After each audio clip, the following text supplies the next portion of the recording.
it's going to be a few more episodes before we actually make it to the dungeon. I think we'll make it to the dungeon the episode after this one. We're going to be going around Jabu Jabu's belly, not around his belly, but like around, swimming around him, the big fish. I think it's Zora's Fountain. I think that's what it's called. So we need to go to a Great Fairy around there, and we will make it to the Great Fairy. We'll get Naru's Love or Fairu's Wind or something like that. The green spell that is virtually useless. We're going to be getting that spell today. And there's a few other gold sculptures that we need to pick up, and hopefully that will kind of stretch out 10 for 10 minutes today. I'm hoping that by releasing 20 minutes worth of video every day, we can kind of get things moving a lot faster, because I know that releasing like a 10-minute episode of us walking around Hyrule Field is not particularly interesting to watch. So I think if I release this today and we kind of keep this as a kind of housekeeping day, then hopefully I can justify releasing stuff like this, because it is important. We are picking up things that do advance the story and do perform a critical task in moving the game forward. So I think this is justified, but not every episode can be a dungeon episode. This is not one of those Let's Plays where people kind of just cut through a dungeon to the most interesting bits that happen. It's not really what I want this to be. I just opened up my computer and unplugged the crappy hard drive that was clicking. Hopefully it doesn't sound too bad. I haven't edited together the previous episode, but I'm expecting the clicking noise to be quite intrusive and distracting. But I'm not going to re-record that episode. That's not my policy. This is very much an ad-lib kind of game and Let's Play. So I'm expecting... Sorry, there's going to be a little bit of a click. Forgive me, that's me refreshing the memory in my video player. This is kind of just the stream of consciousness Let's Play. But anyways, it's gone on for 2 minutes. Okay, let's start the footage. I guess I can kind of talk while this happens anyway. So we're in Lake Hylia now. We just dived into a great big valley of water and landed safely, which I'm pretty sure is impossible in real life, but this is a make-believe world, so anything is possible. You can hear a gold sculpture up there. That's the one on the side of the laboratory. We're not going to be able to get that one just yet. We need the boomerang for that, but we will be getting it. I think there must be something about my breathing during Let's Plays that makes me burp and smack my lips together so much. It's really really irritating. So I'm about to release a bottle of bugs here because I didn't remember whether or not I'd gotten the gold sculpture yet. So I think it's fitting that, you know, some patches of soft earth I forget, but some I remember. You got to bear in mind that I have been like walking around Hyrule Field for a good half an hour before I came back to this. Before, you know, I floated down the second time with the cuckoo. That fitted together nicely into a 10-minute episode, but that didn't. That's not how the way that's not the way that happened. So we'll just plant a bean here. It's because I suddenly remembered. Took out my ocarina before as a mistake. In mistake. By mistake? I think it's by mistake. Alright, now I think we're going to be heading back to Zora's domain. I think the nighttime noises are really nice. I should have watched the sun come up. That would have been beautiful. I think this is a really beautiful area to be in. Like I said a few episodes ago, it's just a nice place to be in. It's really clean and fresh and kind of revives your spirits a little bit, like Lake Hylia. It's really nice. Zora's domain, by contrast, is not so nice. It's really cramped, and I think I know how it would smell. Maybe it might smell a bit fishy, I'm not sure. I'm not to discriminate against fish people, but I don't really like the smell of seaweed. Some people do though. Some people like the sea breeze. They're like, the sea breeze, but a sea breeze in Perth means a lot of seaweed smells. So we're gonna head up to the throne room and we're gonna give King Zora the note that Princess Ruto supposedly wrote that told us not to tell him, but we're gonna do it anyway because we're little goody two shoes. I also remembered where our first bottle came from. Our first bottle came from doing the cuckoo finding puzzle in Lon Lon Ranch.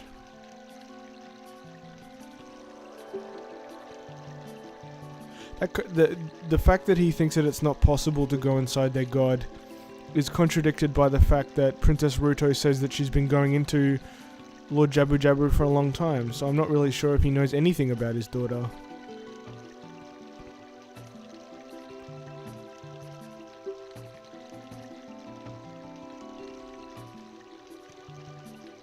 Take it respectfully.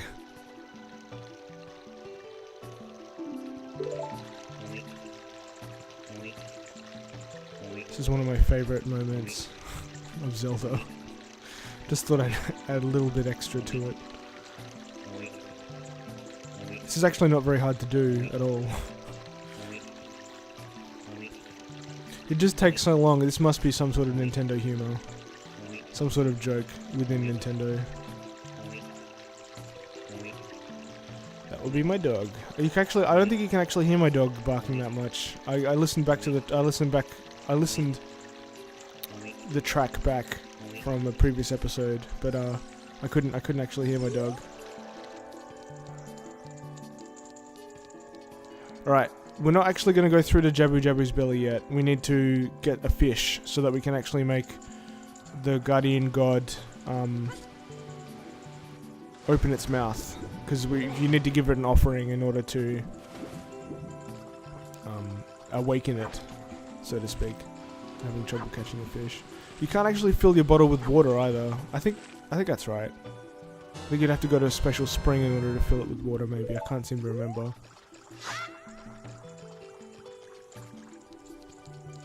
Like I said, this is a bit of a housekeeping episode. There's a few more things that we need to get before we can go in. And I figure it's worthwhile getting all of the items that you can as early as possible, so that you can be well prepared later on. Like I said, we have something like 9 hearts now, and we'll have 10 hearts by the end of the dungeon, which is pretty good actually. That's not too shabby, because we've been collecting the heart pieces pretty diligently. Right, let's head through to the fountain. I think it's called the fountain. I mean, I should know this because I've been editing all this video for the last couple of days.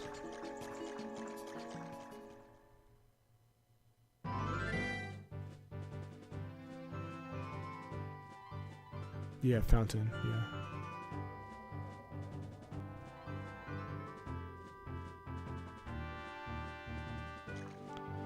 Okay, there are a few things that we have to take care of here. I think there's a couple of gold sculptures that we need to tackle, and obviously there's a spell that we need to get. This can be a pretty confusing location because the map is not that helpful. We're just trying to give you a good look at this god from a bizarre perspective.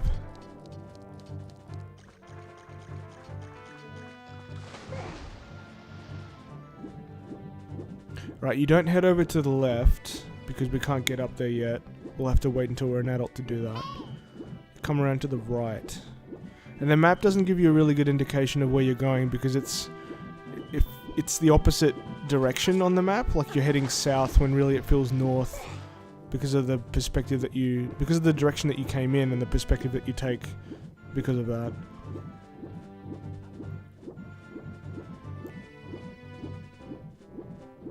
So we'll just swim over here. This place doesn't feel as like spiritually cleansing as the Hyrule Lake Hylia, sorry.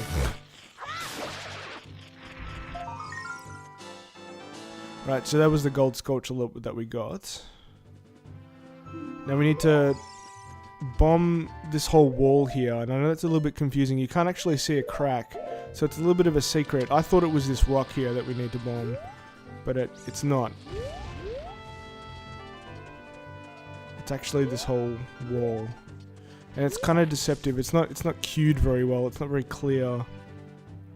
I suppose maybe it is a really important thing that you get in the game, so maybe they made it a little bit more difficult, but you can kind of see a crack there in the texture a little bit.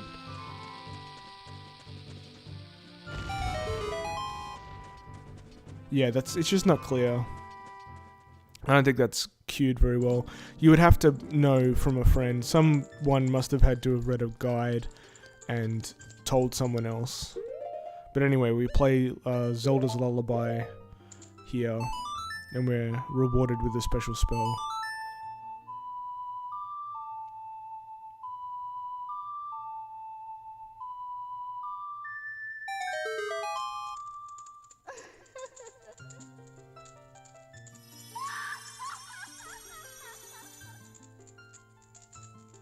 Like I said, I think there's 5 of these great fairies in the game. 1 for each massive spell that you get, and then 1 for each upgrade of your magic meter. That must be it.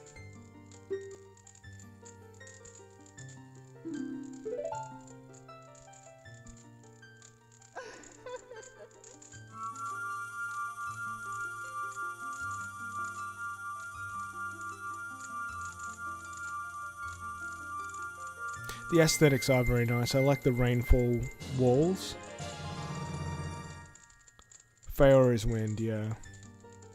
Not Nayru's Love. Nayru's Love is some sort of like shield spell that helps you take less damage, which I think you do need in the final castle of the game.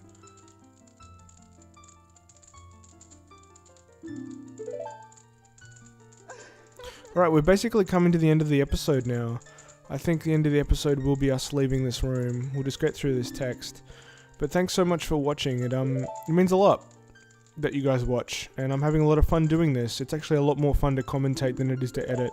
Editing is really tedious, like I said, and I'm waiting to get to a better game with no frame dropping, so that I don't have to constantly spend a whole bunch of time just like syncing up the audio and the video all the time.